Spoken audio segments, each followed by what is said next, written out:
Today I have for you 5 practical steps that can make your life happier and more mindful. Let's go.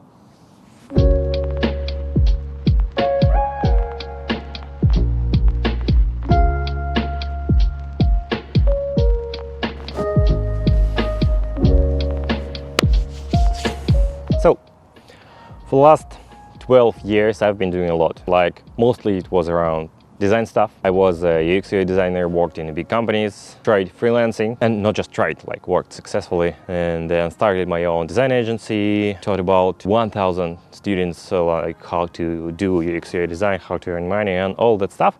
And by the end I can say about myself, like, I was kind of successful entrepreneur. Not worldwide, not a huge like 6 or 7 figures, but that was enough to live a happy life with my wife and daughter, buy an apartment, pay out the mortgage, move to Europe, and finally to burn out and like hate all the stuff I'm doing right now. Yes, this happens to everyone, not only when you work 24/7 in your corporate office, all that stuff, but if you are living on the ocean and doing your own business, it happens all the time. Maybe even more often than when you work in the office, because you are responsible for everything that you have, and only you can solve all these problems. So for these 12 years of experience, I had different approaches to like fighting burnout, and currently I'm a little bit stuck and I don't know where to go and what to try, and this little blog is my like sharing my experience with you, like what am I doing. And this first video, as I said, will be about 5 things that help me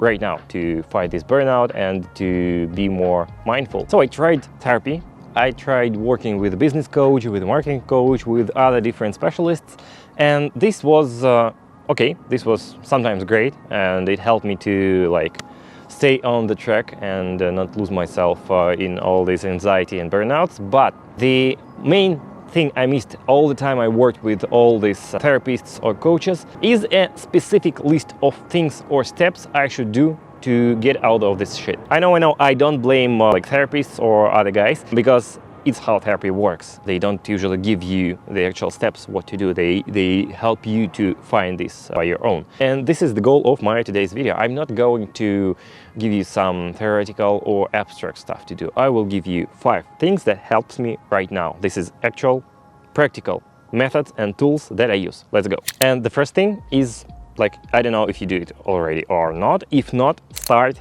walking. I discovered it a few weeks ago when I was watching the podcast about how our brain works and how to develop it to work more effectively. I will keep the link to this podcast down below in the description. And literally, I was watching this podcast, and at one time, like in the half of the podcast, I was sitting on the couch and crying. I'm honest, I cried for like 10 seconds when the main guest of the podcast told like you should start doing some exercises immediately because it decreases all the possibilities of the future like brain problems and diseases. I cried, literally. The problem is that I have moved to Portugal. I changed the country for the last 12 months.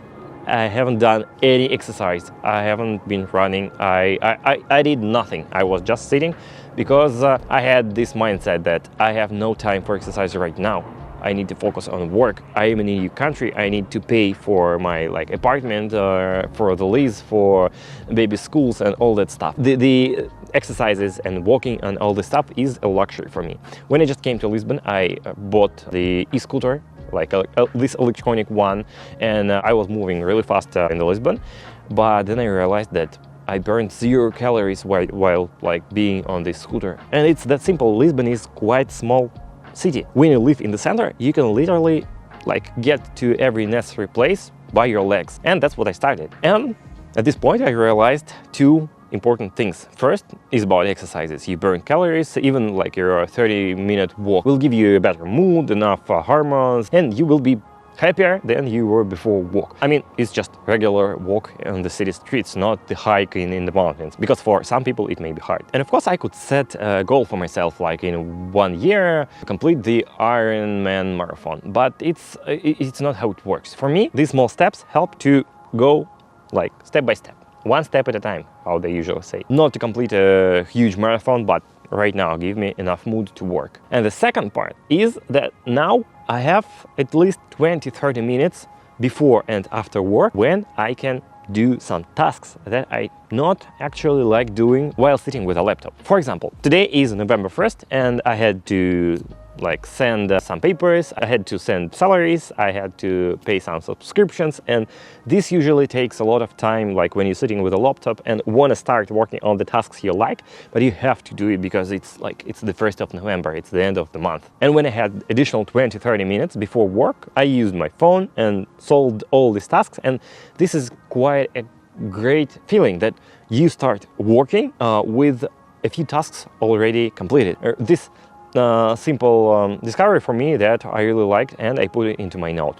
And talking about notes, that's the second thing. Start journaling your tasks and notes. I'm not a big fan of planning, and it was never been. To tell the truth, I hate the planning for the past 10 years.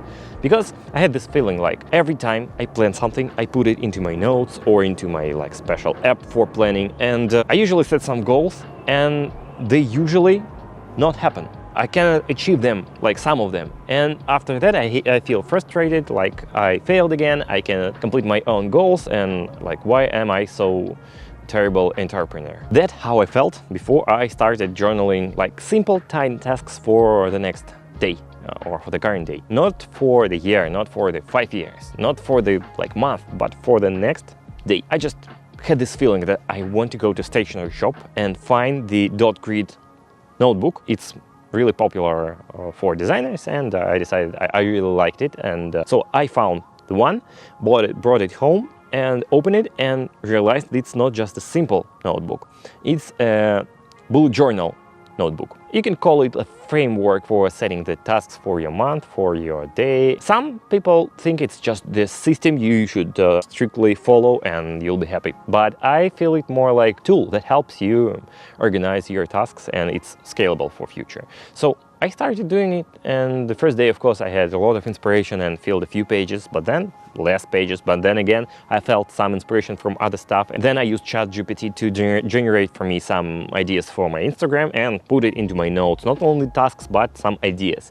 And this became my daily routine. And also, the good thing, you can use this notebook to track many things, like track your mood. You can build a chart right in the notebook and track your mood, how you feel about your health, about your work, and about your life overall. And you just put the points, and then you build a chart, and you can see how it changes throughout the month. Or for example, I built a small chart to track my LinkedIn posting. I wanted to make it like a habit, so I can develop my LinkedIn account. So I built this simple table, and every day I post something on LinkedIn. I just mark this cell with a black pen, and at the end of the month I can see the progress. First day you have one field cell, and by the end of the month you see all the huge work you've done. That's a great idea to reflect a little bit on your stuff, what you do, and also just to put some ideas and have some plans. The third thing, if you want to go further with your notes and tasks and all that stuff, planning, you can start building some systems around all your work and your life. Imagine the huge workspace with your laptop, with the screen, with your working equipment, and also filled with some garbage, with some cans, with chocolate packaging, all that stuff. And also not trash, but non-work related stuff, like, I don't know, I had some screws on the table, or I had some wires after shooting of my video. Everything is on the same workspace. This description is about my own workspace. It happens about twice a month. And then I realized that something goes wrong. At this point, I don't wanna go and sit and work at this workspace anymore. And I just turn on the loud music and spend half an hour putting everything on the shelves and cleaning the mess, and then I can work again. And this can be applied not to the physical objects, so like your workspace or your shelf, but also to your digital stuff. If you feel that everything is getting cluttered, you can start organizing the system. This can be the simple structure of folders for your files if you're, for example, editing video or photos. Or this can be a complex system in Notion where you put all the tasks, notes, clients, and all the stuff. It depends on you. You know better what works well for you. But here I need to add some disclaimer. Sometimes we start building these systems around the chaos without even having the chaos. You need to understand when to start building the system. Sometimes people start building the system like complex Notion workspace, organizing all the stuff, tables, tasks, apps, folders, without even starting the work before. And this is kind of thing that can stop you from doing actual things. You feel like you need to start working, but before this you need to create the system, and you dive deep into building this system, and you are like getting stuck in it without even starting the work. My typical approach is like, first give it a try, get some chaos, and when you realize that this chaos is preventing you from work, start building the system. This will help you to not, again, got stuck in this system building process and focus on your work that matters. The fourth thing that helps me like stay mindful and stay in the good shape, in a good dialogue with myself, is finding something that makes you crazy about what's happening around. It's hard to understand. Let me explain. Yesterday, literally yesterday, me and my family got on the car and went to the ocean. Because we live in Lisbon, there is not quite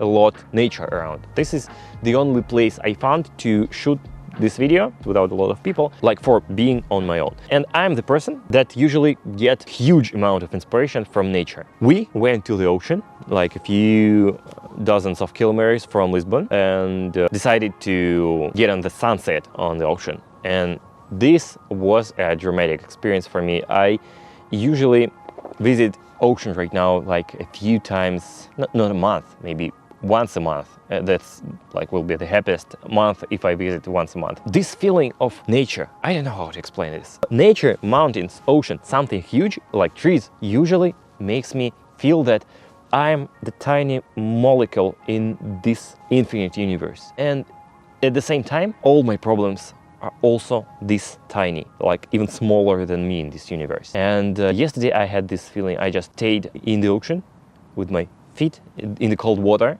I turned on the breathing session on my Apple Watch, and I spent 3 minutes just breathing.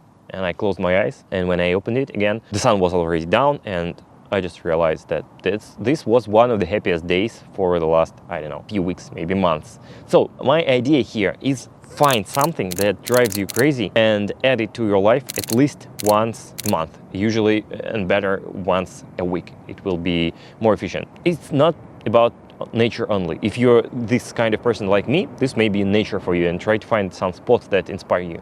But this can be something different. This can be the thing that, like, I don't know, would work. The thing that makes you got stuck in this feeling, like, I am happy right now and I forgot about all the shit happening in my life right now. This is the thing that works for me. Me, my family, sunset, ocean, and I don't know, this feeling of endless union with the nature. I lost my mind that time and went back home and decided that I want to shoot this video. This was great inspiration. And the last thing I want to advise you is start talking to people. Make it like a habit. When you wake up, you go brushing your teeth. It's a habit. You go, I don't know, drink a glass of water. It's a habit. You will start walking, I suppose, after my video, and this will be your habit. Try to think about communication with people like a habit, not the random communication like networking. I hate this stuff. I don't know how to do it. I don't love talking to people, but try to talk more with people that matter to you. For me, it's my wife. We are kind of really good friends with my wife, and we can talk about anything, literally anything, and being honest, but still respectful and careful. One night I tried to sleep, and my wife was like brushing her teeth, and I was waiting for her, and I couldn't sleep. Like, I had some problem in my mind that I thought we have in our family. First, I decided to not talk about it. I just decided I will not talk to my wife about it. I don't want to have our family to have any problems, so I will just sleep. And I couldn't. This thought in my brain is actually eating my brain. I cannot relax, I cannot sleep, and I couldn't do this. I woke up, went to my wife and said to her that, listen, I have the thing we need to talk about. I know you will not like it, and I will not like it, but let's do it, because that's not a good thing when you and me cannot talk about this shit. And you know what? We spent the next few hours talking about it, sometimes crying, sometimes arguing, but at the end, we fell in love with each other again, and we fell in love with life. These tiny untold things that keeps in your brain or in the brain of your partner or your parents or other people that matter. They usually destroy relationships, not like to the ground, but to some extent, one step at a time, but sometimes it can explode unexpectedly. And my suggestion to you is, or advice, talk to people who matter to you. If you have the partner, it can be the partner. If you have like parents, talk to parents if you have something to say to them. If you don't have anyone, sometimes shit happens, find a therapist. And this person may be not really like cared about you, but it will be easier for you if you have somebody to talk to. And because saying words, honest words with your mouth usually helps to discover them and be honest with yourself. These were the 5 things I wanted to tell you, the 5 actual tools or steps or techniques you can do to make your life a little better and more mindful. I don't know if I will use this video or ever upload to like any platform. If you liked it, you know what to do. And appreciate your words of support or critics, always open to.